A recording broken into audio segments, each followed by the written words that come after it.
കാറിന്റെ switch key. ഇതേ പിടിച്ച് പതുക്കെ അങ്ങോട്ട് തിരിച്ചാൽ മതി, വണ്ടി അവിടെ സ്റ്റാർട്ടാവും. ഒന്ന് സ്റ്റാർട്ടായി. അവിടെ അല്ല അമ്മ വയസ്സായത് വേണോ? ബുദ്ധിമുട്ടല്ലയോ? കാണോ? ആ, അവൻ അടുത്ത മാസം ദുബായിന്ന് വരും. അയ്യോ, ചെവിയും കേൾക്കത്തില്ലയോ? അമ്മ എന്തിനാ വയസ്സുകാലത്ത് പഠിക്കേണ്ട കാര്യം?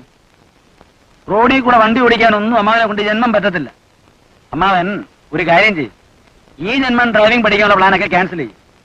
നമുക്ക് അടുത്ത ജന്മം സ്വല്പം നേരത്തെ കഴിഞ്ഞ് പോന്നാൽ ഡ്രൈവിംഗ് ഒക്കെ കാര്യമായിട്ട് പഠിക്കാം. പോരെ? വയസ്സന്മാരെ കളിയാക്കുകയാണല്ലേ? നാളെ നിങ്ങൾക്കും വയസ്സാകും. നമസ്കാരം സാർ. ദുബായിൽ നിന്ന് മോൻ കഷ്ടപ്പെട്ട് കാശുണ്ടാക്കി അയച്ചതാണ്.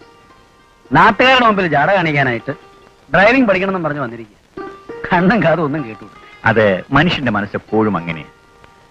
നിങ്ങൾ അങ്ങേരെ പ്രായമായി കാണുന്നതിൽ അർത്ഥമില്ല. അങ്ങേർക്കറിയാം അങ്ങേർക്ക് ഇപ്പോഴും പ്രായമായിട്ടില്ലെന്ന്. ഇപ്പൊ എന്റെ കാര്യം തന്നെ എടുത്തു നോക്കൂ. എനിക്ക് നിങ്ങളെക്കാൾ പ്രായം കുറവാണെന്നാണ് ഇപ്പോൾ എന്റെ ധാരണ. അത് ശരിയാണ്. പക്ഷെ ആ ധാരണ ഓരോരുത്തർക്കും ഓരോ രീതിയിലാണ്. എന്റെ ധാരണ ഞാൻ മനസ്സുകൊണ്ട് ഒരു വലിയ വയസ്സനാണെന്നുള്ളതാണ്. അത് ഉയർച്ചയുടെ ലക്ഷണമാണ്. അതുകൊണ്ടാണ് അങ്ങനെ തോന്നുന്നത്. ആ, ഞാൻ വന്നത് നിങ്ങളോട് ഒരു ചെറിയ ക്ഷമാപണം നടത്താനാണ്.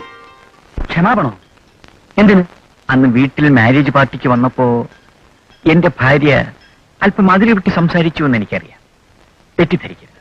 എനിക്ക് ആ അമ്മയെ വളരെ ഇഷ്ടമായി. ആ അമ്മ ഒരു ചെറിയ മുൻചുണ്ടിക്കാരിയാണെന്ന് തോന്നുന്നു.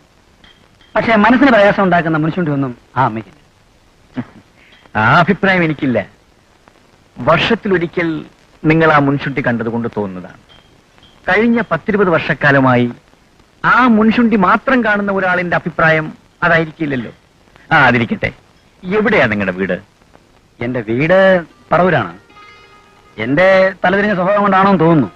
വീടുമായിട്ട് എനിക്ക് വലിയ ബന്ധമൊന്നുമില്ല. ഒരു ഡോക്ടറായിട്ട് എന്നെ കാണണമെന്നായിരുന്നു വീട്ടുകാരുടെ ആഗ്രഹം. പക്ഷേ എന്റെ താല്പര്യം ഇതിലാണ്. അത് നന്നായി. നാം എന്താഗ്രഹിക്കുന്നുവോ അതാകാൻ ശ്രമിക്കണം. ഞാനൊരു ഇൻസ്പെക്ടർ ആകണമെന്നായിരുന്നു എന്റെ അച്ഛന്റെ ആഗ്രഹം.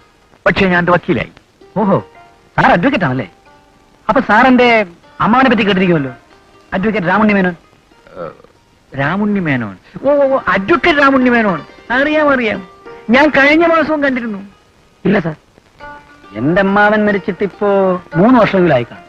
സാർ ഉദ്ദേശിക്കുന്ന ചിലപ്പോ വേറെ വല്ല രാമുണ്ണി മേനോനും ആയിരിക്കും. ഐ സി, ആയിരിക്കാം. ഒന്നാമത് ഈയിടെയായിട്ട് ഞാൻ അങ്ങനെ അധികമായിട്ട് കോടതിയിൽ പോകാറില്ല.